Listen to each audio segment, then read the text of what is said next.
نور ہے نا، اگر اسے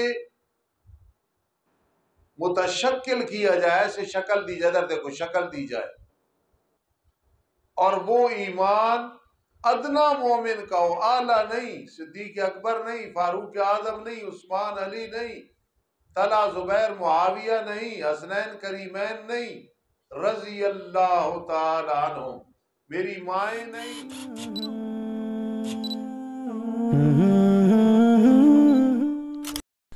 Al-Faruqi media, only Islamic relations.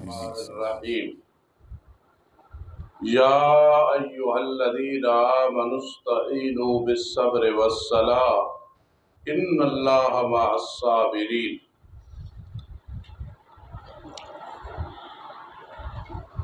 اے وہ لوگو جو ایمان لائے ہو،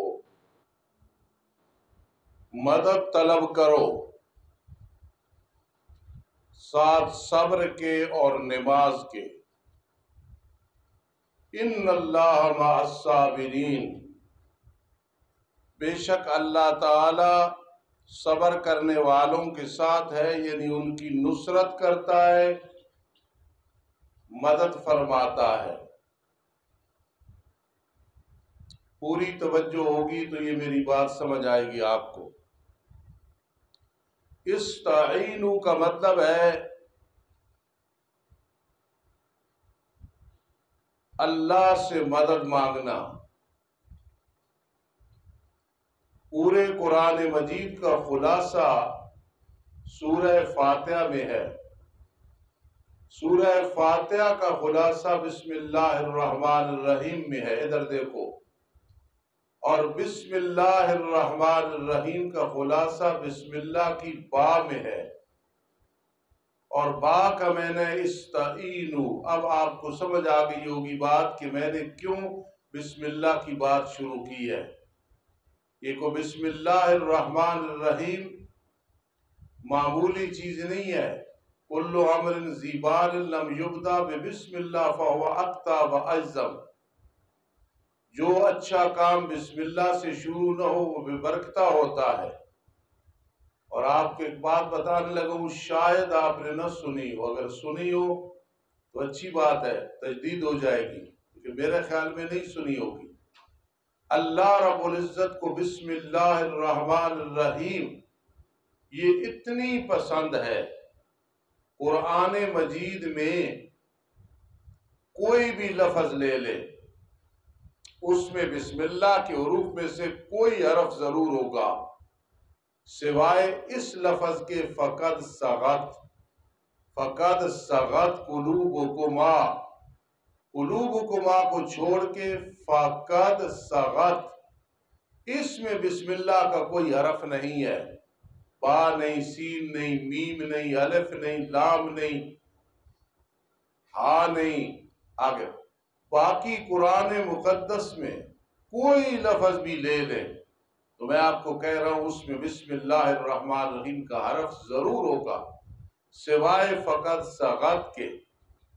اس سے معلوم ہوا کہ پورے قرآن مجید میں بسم اللہ الرحمن الرحیم کا دخل ہے، اور بسم اللہ کیا کہتی ہے؟ با استعینوا۔ اس وجہ سے میں نے یہ بات شروع کی ہے۔ میں خوش ہوں گا، یہ کسی کے علم میں پہلے بات تھی تو بھائی ہاتھ کھڑا کرے، نہیں تھی نا؟ اس بات کو ابرار یاد رکھنا ہے۔ جو استاد کہتا ہے بسم اللہ الرحمن الرحیم اللہ کو اتنی پسند ہے، پورے قرآن مجید میں کوئی لفظ لے لو، میں آپ کو کہتا ہوں لے لو تو بسم اللہ کا کوئی نہ کوئی حرف اس میں ہوگا، ہاں فقد صغت، اس میں بسم اللہ کا کوئی نہیں، باقی کوئی بھی لے لیں، آپ اجرا کریں، تجربہ کریں، کہنا استاد جی آپ نے ٹھیک کہا۔ یا ایھا الذین آمنوا، اے ایمان والو، کفار سے لڑائی ہو تو مدد اللہ سے طلب کرو، کیسے؟ صبر کر کے، نماز پڑھ کے۔ صبر کرو گے اللہ کی مدد آئے گی، نماز پڑھو گے اللہ کی مدد آئے گی۔ صبر کہتے ہیں گناہ کو چھوڑنا پھر پکے رہنا، نیکی کو شروع کرنا پھر اس میں کیا رہنا؟ پکے رہنا، اور جب مصیبت آئے تو اس کو برداشت کرنا، تکلیف کو برداشت کرنا، یہ ہے صبر۔ والصلاۃ، اور نماز کی پابندی کرنی ہے۔ جی، ان اللہ مع الصابرین، بے شک اللہ تعالیٰ کی نصرت صبر کرنے والوں کے ساتھ ہے۔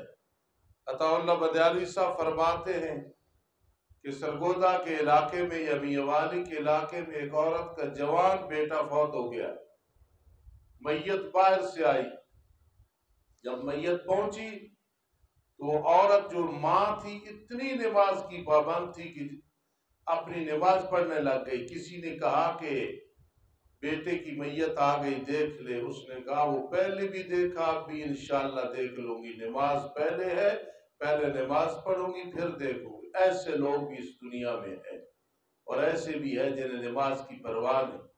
میرے آقا علیہ الصلوۃ والسلام نے فرمایا جس کی عصر کی نماز رہ گئی کأنما وتر آلہ و مالہ، کأنما وتر آلہ و مالہ، گویا اس کے آل بھی ہلاک ہو گئے اور مال بھی ہلاک ہو گئے۔ آج کتنے لوگ ہیں کہ عصر کے ٹائم نہیں جی، گاہکوں کا ٹائم ہے، چھٹی کا ٹائم ہے، ابھی پیسے گننے ہیں، کمیٹی اکٹھی کرنی ہے، جی حافظوا علی الصلوات والصلاۃ الوسطی، نمازوں کی حفاظت کرو، خاص کر نماز وسطی، یہ عصر مراد ہے۔ بہرحال اے ایمان والو، مدد طلب کرو کفار کی لڑائی کے لیے صبر کے ساتھ اور نماز کے ساتھ۔ ان اللہ مع الصابرین۔ ولا تقولوا لمن يقتل في سبيل الله اموات، نہ کہو تم ان کے لیے جو شہید کیے گئے، قتل کیے گئے اللہ کے راستے میں کہ وہ مردہ ہیں، انہیں مردہ نہیں کہنا۔ اب اس کا اگر کوئی یہ مطلب لے کہ وہ دنیاوی زندگی کے ساتھ زندہ ہے، قرآن نے کہا شہیدوں کو زندہ کہو مردہ نہ کہو، تو ان کی غلط بات ہے۔ وہ زندہ ہیں برزخی زندگی میں، اور جنت میں جائیں گے قیامت کے دن۔ شہید کی روح چلی جاتی ہے جنت میں ڈائریکٹ، یہ بات ہے، لیکن اس جسم کے ساتھ نہیں، جسم دنیا میں ہے اور اس کی روح جنت میں چلی جاتی ہے۔ اصل میں بات یہ تھی جنگ احد میں جب مسلمان شہید ہوئے تو ان کے رشتہ دار کافر کہنے لگے کھاتے تھے، پیتے تھے، چلتے پھرتے تھے، گئے مر گئے۔ اللہ نے فرمایا مردہ نہ کہو، وہ آخرت کے اعتبار سے زندہ ہے۔ اس کا یہ مطلب لینا کہ شہید زندہ ہے یعنی دنیاوی زندگی میں انبیاء کرام علیہ السلام بھی زندہ ہیں، لیکن دنیاوی زندگی یہ زندگی نہیں، ان کے اجساد بھی دنیا میں ہے، روح مبارک جنت میں ہے۔ یہ قرآن نے ہمیں سبق دیا ہے۔ اللہ یتوفی الانفس حین موتها والتی لم تمت فی منامها فیمسک التی قضی علیہا الموت ویرسل الاخری الی اجل مسمى۔ موت کے وقت روح قبض ہوتی ہے، پھر وہ قیامت تک اس جسم میں نہیں آتی۔ تو شہید کی روح ڈائریکٹ جنت میں جاتی ہے، دوسرے کی برزخی زندگی میں ہوتی ہے، جنت کے مزوں میں، جس کو ایک کہتے ہیں انتظار گاہ۔ بہرحال نہ کہو ان کے لیے جو قتل کی گئے اللہ کے راستے میں مردہ، بل احیاء، علم معانی یہ خبر ہے مبتدا معذوف کی، بل ہم احیاء، بلکہ وہ زندہ ہیں۔ یہاں آپ بڑے بڑے مفسرین کرام کو دیکھیں، روح المعانی کو دیکھ لیں، کبیر کو دیکھ لیں، بالحیات الاخرویت التي هي اعلی وارفع واکمل واجمل من الحیات الدنیا بدرجات لا تعد ولا تحصى۔ آخرت کے اعتبار سے وہ زندہ ہیں، اور اخروی اور برزخی زندگی دنیا سے اعلی، ارفع، اجمل ہے، خوبصورت ہے۔ اب یہاں فرما صبر، جب صبر کرو گے پھر جہاد کر سکو گے۔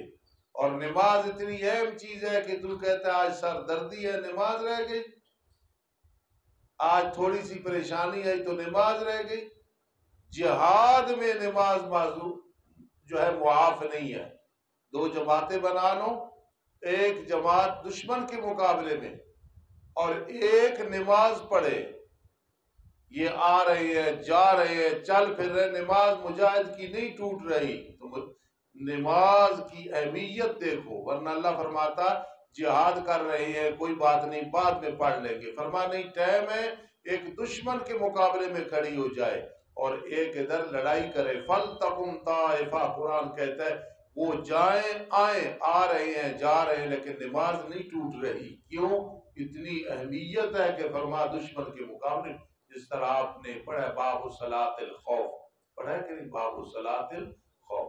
چلو جی، وَلَا تَقُولُوا لِمَن يُقْتَلُ فِي سَبِيلِ اللَّهِ أَمْوَاتٌ بَلْ أَحْيَاءٌ، بلکہ وہ زندہ ہے، وَلَٰكِن لَّا تَشْعُرُونَ، لیکن تم ان کی زندگی کو نہیں سمجھ سکتے۔ تو نہ باتیں کیا کرو، نہ اعتراض کیا کرو، نہ وام کیا کرو، نہ شکوے کیا کرو، تم سمجھ ہی نہیں سکتے آخرت کی زندگی کو۔ بس اتنا یقین رکھو کہ وہ زندگی ہے اور دنیا سے آل ہے۔ بل تؤثرون الحیات الدنیا والآخرۃ خیر وابقی ان ھذا لفی الصحف الاولی صحف ابراہیم وموسیٰ ربنا تقبل۔ بسم اللہ الرحمن الرحیم۔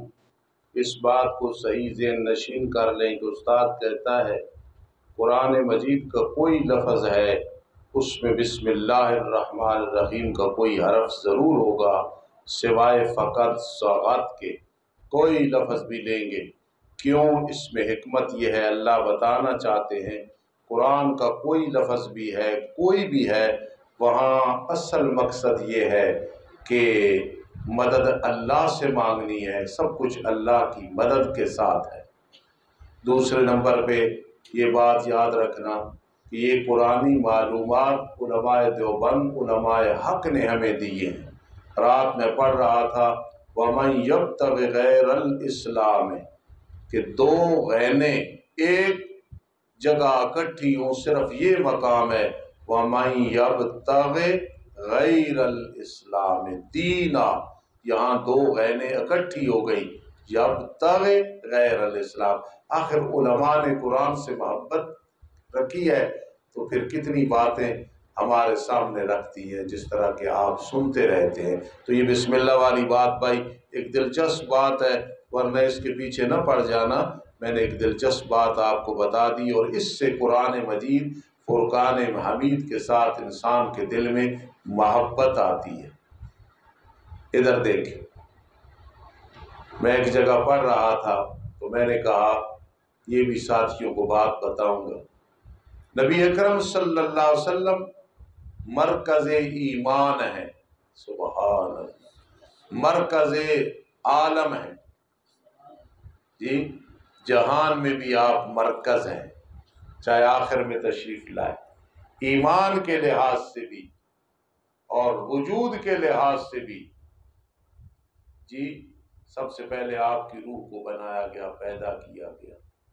چلو اس کو تھوڑا سا میں ایسے بیان کرتا ہوں، شاید آپ کو یہ چیز بہت فائدہ دے۔ حقیق بن رہے ہو، حذیفہ اچھا عالم بن رہا ہے، غلام خان اچھا بن رہا ہے، عبدالسبی سارے بیٹھے، استاد اسماعیل سب بیٹھے۔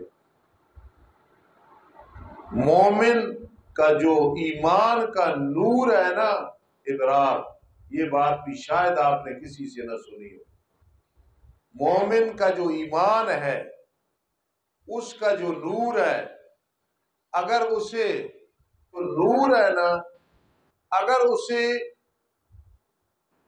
متشکل کیا جائے، ایسے شکل دی جائے، ادھر دیکھو شکل دی جائے، اور وہ ایمان ادنا مومن کا ہو، اعلیٰ نہیں، صدیق اکبر نہیں، فاروق اعظم نہیں، عثمان علی نہیں، طلحہ زبیر معاویہ نہیں، حسنین کریمین نہیں، رضی اللہ تعالی عنہم، میری مائیں نہیں، نبی اسلام کی بیٹیاں نہیں، نواسیاں نہیں، رضی اللہ تعالی عنہ، عام عورتوں کا ایمان جو مومنہ ہے۔ دیکھنا،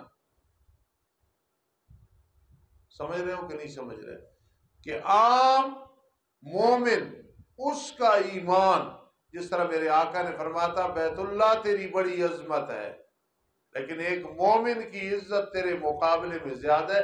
صرف سمجھایا یہ کہ مومن کی بڑی شان ہے، بیت اللہ تو شاعر اللہ میں سے ہے۔ میرے آقا علیہ السلام نے بات سمجھائی کہ مومن کو قتل کرنا، مومن کو پریشان کرنا مومن کی بڑی عظمت ہے۔ اب تھوڑا سا لوہا گرم ہو گیا تو آپ کو سمجھ آئے گی بات۔ اور یار ادنا مومن کا ایمان اگر متشکل ہو کے، دیکھو ادھر آ جائے سامنے، متشکل ہو کے اس کا اتنا نور ہوگا حذیفہ، اتنا نور ہوگا غلام خان کہ سورج چاند کا نور اس کے مقابلے میں کچھ نہیں ہوگا۔ بات سمجھیے، جو میں سمجھانا چاہتا ہوں ذرا اس کو دہراؤ۔ میرے دادا استاد ایک بات فرماتے تھے، ان کے بعد کسی نے فرمائی نہیں اور نہ کوئی فرمائے گا۔ ہم تو ہے ہی بڑے پیچھے نا، یعنی ہماری تو کوئی بات ہی نہیں ہے۔ ہم تو اگر اس وقت کے علماء کے سامنے بیٹھے تو عبارت نہ پڑھ سکے، سیدھی بات ہے۔ آج انور شاہ کشمیری ہوتے نا، میں اپنی بات کہہ رہا ہوں کہ میں عبارت ان کے سامنے نہ پڑھ سکتا۔ آپ بات کی بات ہے، وہ بڑے اونچے لوگ تھے، کچھ سمجھیے بات۔ مولانا حسین علی الوانی ہوتے تو وہ حبیب الرحمان کو استاذ العلماء نہ کہتے، استاذ الطلباء بھی نہ کہتے۔ گل گئے گلشن گئے جنگلی دھتورے رہ گئے، عقل والے چل بسے اور بے شعورے رہ گئے۔ تو میں کیا بات سمجھانے لگا ہوں کہ مولانا انور شاہ کاشمیری فرماتے تھے بڑی کوشش کی ہے پوری زندگی۔ حضرت شاہ صاحب تھوڑا سا ناک میں بولتے تھے، استاد فرماتے تھے ملوانی والے تھوڑی سی ناک میں بات کرتے تھے، تو حضرت فرماتے تھے پوری زندگی کوشش کی ہے، صحیح کوئی مخاطب نہیں ملا کہ ہم جیسا کوئی ہم پلہ نہیں ملا جس سے ہم علمی بات سمجھا لیں۔ کوئی سمجھ رہے ہو؟ یہ شاہ صاحب کے لفظ ہیں، انور شاہ کاشمیری رحم اللہ، پوری زندگی کوشش کی ہے، ہمیں کوئی صحیح مخاطب نہیں ملا، یعنی ہمارا ہم پلہ نہیں ملا۔ کہو سبحان اللہ۔ اسی لیے ملوانی والے استاد فرماتے تھے آج انور شاہ کشمیری پڑھانے والا نہیں، نور محمد پڑھنے والا نہیں۔ میرے خیال ہے اہمیت آگے کہ ہماری کوئی حیثیت نہیں۔ تو حضرت شاہ صاحب فرماتے ہیں ادنا مومن کا ایمان وہ اگر متشکل ہو جائے، ایسے جسم آ جائے تو سورج اور چاند اس روشنی کے سامنے ماندے پڑ جائیں۔ اگلے وجہ بیان کرتے ہیں کہ مومن کے ایمان میں نبی علیہ السلام کی ایمان کے نور کی خوشبو ہے۔ جب خوشبو ہے اس کا اتنا مقام ہے تو پھر نبی اکرم صلی اللہ علیہ وسلم کی ایمان کا کیا کہنا۔ اب بات سمجھ آئی ہے؟ کبھی سنی ہے یہ بات؟ سچ بتانا، کسی نے سنی؟ مجھے خوشی ہاتھ کھڑے کرو۔ یہ کہو گے زندگی میں بات سناؤ گے کہ نہیں؟ ہمارا فقیر استاد کہتا ہے نبی اکرم صلی اللہ علیہ وسلم کی ایمان کا کیا کہنا۔ اللہ نے کیسا ایمان عطا فرما کہ ادنا مومن اس کا ایمان وہ متشکل ہو کے ایسے آ جائے سورج چاند کی روشنی ماند پڑ جائے۔ یار کیوں؟ اس لیے کہ اس میں خوشبو ہے محمد رسول اللہ صلی اللہ علیہ وسلم کے ایمان کے نور کی۔ کہو بریلویوں کو ہمیں گستاخ کہتے ہو، ایادیوں کو ہمیں گستاخ کہتے ہو، یہ شان ہمارے ساتھ آ کے بیان کرو تو تمہیں پھر پتہ چلے۔ عطا الرحمان صاحب نے کسی علماء کے مجمع میں کہا کہ میرا باپ ترجمہ کرتا ہے محبت میں آ کے کہ رب کائنات مدینہ منورہ کو، رب کائنات کے پیارے حبیب مدینہ منورہ کو مخاطب کر کے فرماتے تھے انت طیبہ انت تابہ انت متابہ، اے مدینہ منورہ تیری ہواؤں میں قیامت کی صبح تک جنت کی خوشبوئیں رہے۔ تو ہمارے دل میں جو نبی علیہ السلام کی محبت ہے، دین کی محبت ہے، ازواج مطہرات کی محبت ہے، اہل بیت کی محبت ہے، ہمارے ساتھ اس چیز میں کوئی مقابلہ نہیں کر سکتا۔ تو آج کا سبق چونکہ بہت اہم ہے، میں بڑا دور نکل گیا، ایک بسم اللہ کے حوالے سے تفصیلی بات کرنی ہے، پھر وہ فقط سقط اس پہ بھی بات کرنی ہے، پھر میرے آقا مرکز عالم ہیں، مرکز وجود ہیں اور مرکز ایمان ہیں، یہ ساری چیزیں بیان کرنی، چونکہ یہ باتیں عظیم ہیں، ان کی عظمت کو دیکھ کے آج اتنا ہی سبق ہوگا تاکہ میری اولاد، آپ اولاد بیٹھو ان باتوں کو دل پہ بھی لکھ لو اور تفسیروں میں بھی لکھ لو۔ الحمدللہ رب العالمین والعاقبۃ للمتقین والصلاة والسلام علی رسولہ محمد وآلہ واصحابہ اجمعین۔ اللہ ہم کسی کام کے نہیں، تیری رحمت ہے، تو نے دین کی خدمت کے لیے قبول فرمایا، اللہ ہمیشہ کے لیے قبول فرمانا۔ اللہ اس دین پڑھنے پڑھانے کو، چاہے ایک کمزور درجے میں ہم دین کی خدمت کر رہے ہیں، ہمارے گناہوں کا کفارہ بنا دے، ہماری آخرت میں کامیابی کا سبب بنا دے۔ اللہ جب موت آئے تو ہمیں حقوق اللہ، حقوق العباد سے فارغ فرما کے اٹھانا۔ اے اللہ باران رحمت نازل فرما، اے اللہ باران رحمت نازل فرما۔ اللہ نبی اکرم صلی اللہ تعالی وسلم، آپ کے ازواج مطہرات کی جو گستاخیاں ہو رہی ہیں، اللہ ہم سے برداشت نہیں، ایسے لوگوں کو تباہ و برباد فرما۔ نشان عبرت، یقیناً لعنتیں برس رہی ہیں، لعنت کا نتیجہ بھی ان لعنتیوں کو دیکھا۔ ربنا تقبل منا، ربنا تقبل منا، ربنا تقبل منا۔ اللہ ہمارے کئی کام مشکل ہیں، کئی ضرورتیں ہیں، کئی رکاوٹیں ہیں، اللہ اپنی رحمت سے ہمارے تمام مسائل کا حل فرما دے۔ اللہم الہمنی رشدی واعذنی من شر نفسی۔ اللہم اکثر اموالنا واولادنا وبارک لنا فیما آتیتنا، وبارک لنا فیما آتیتنا، وبارک لنا فیما آتیتنا، وبارک لنا فیما آتیتنا۔ رب ارحمہما کما ربیانی صغیرا، رب ارحمہما کما ربیانی صغیرا، رب ارحمہما کما ربیانی صغیرا۔ اللہم انزل علینا ماء مبارکا، اللہم انزل علینا ماء مبارکا